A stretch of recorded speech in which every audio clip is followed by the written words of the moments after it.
மனம் வரும் கற்பனை சாமி கிட்ட சொல்லி வச்சு சேர்ந்தது இந்த செல்ல கிளியே.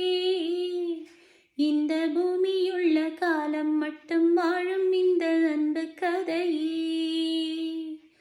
முத்துமணியே பட்டு துணியே ரத்தினமும் முத்தினமும் சேர்ந்து வந்த சித்திரமே